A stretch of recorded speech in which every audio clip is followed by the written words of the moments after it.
come tonight to say congratulations to all of you that are here, just for a brief moment, not to be governor. Can I just be Mom and Chris? Is this not one of the most exciting things you've ever seen in your life? I mean, think about it for a second. We could get rid of the achievement gap, right? We could have every single child who will perform to their greatest extent and live a happy, healthy life. As a mom, I just think this is one of the greatest days that I've been exposed to as governor of the state of Washington. And it's because of all of you that has made this happen. Okay, I'll be back in governor now.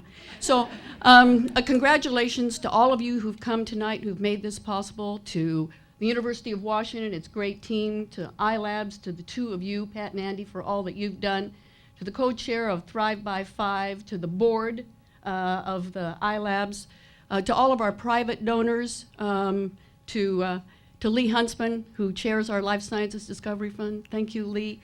To all of you, a big congratulations. But as I mentioned this morning, the real congratulations, we have to admit at the end of the day, go to our kids. To our kids and their parents, with the vast potential that this presents for them. And that's what we're here about. That's what it's all about, is to make sure that our children have the best opportunity to succeed in school and to succeed in life. The groundbreaking research that we have here, I think, is second to none, and that's why this $7 million effort was in part helped by $4 million from the Life Sciences Discovery Fund. Just so we know what that fund is, it was our share of being a leader in the tobacco settlement that was given to the state of Washington because of our leadership. Now you got to admit, using that money for this, that's the right use of the settlement money. Our children, we now know, are born learning. As I think about raising our two kids, I remember in those early days seeing how they reacted and so on, and you knew as a mom or a dad something was going on in there. So now we know by the research, in fact, they are born learning, and that we can give them an opportunity to explore and to thrive beyond any of our comprehension with a little bit of knowledge and a little bit of help with the potential that we can do.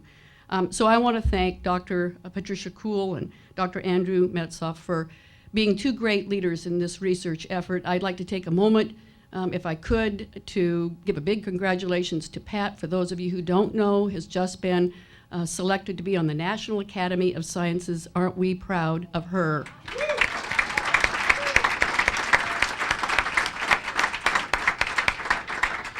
I have watched as more and more of our legislators have come to understand the potential of early learning. There are some who've been stalwarts who understood it from the very beginning. We've got with us tonight Senator Eric Omig. I saw him just a little bit ago. I can't see him now. Oh, there he is, back there in the back. We've got Representative Lynn Kessler, who is retiring from the legislature but has left a legacy. Thank you, Lynn, for coming. Representative Ruth Kagi, who is a stalwart forever on early learning. Thank you, Ruth. And former Representative Helen Summers, whom we all miss because of her absolute commitment to higher education and the potential for children to learn. Thank you all for coming. These legislators have come to understand because these two individuals have come to testify. And when they testified, it was not a boring hearing. Everybody stood up, paid attention, and really learned something in the process. And through all of the efforts, particularly with folks like Bob Watt, we created the Department of Early Learning in the state of Washington, fairly unique in the country.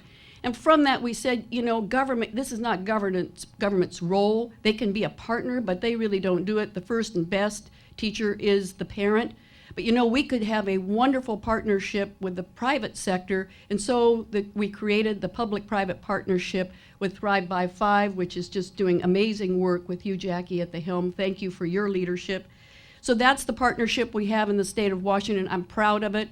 My commitment to these two individuals, I bet my fellow legislators would agree, is we're going to stay committed to early learning in the state of Washington, because we're going to get the biggest return for any and every dollar we put in if we put it in early learning. We get at minimum $8. $8, some would say $16, $17 per dollar that we put in. What does it mean?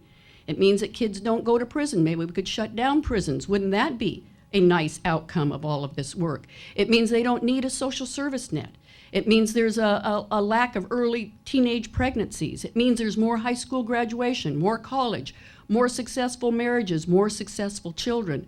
That's really what it's all about. So when we put the science of early learning into our policy, we not only get great young learners, but let's be selfish for a minute, we get a great state of Washington. So I'm particularly proud that we've all come here tonight to celebrate. I'm really proud that the Life Sciences Discovery Fund could play such a very critical and important role in making this happen. And when we learn more about early learning, and I said to both Pat and Andy, I'm just a little excited. If you could just have all the answers tomorrow, that would be great. So we can put them all in place and save all the children of the state of Washington who might start out with a little bit less than optimal circumstances.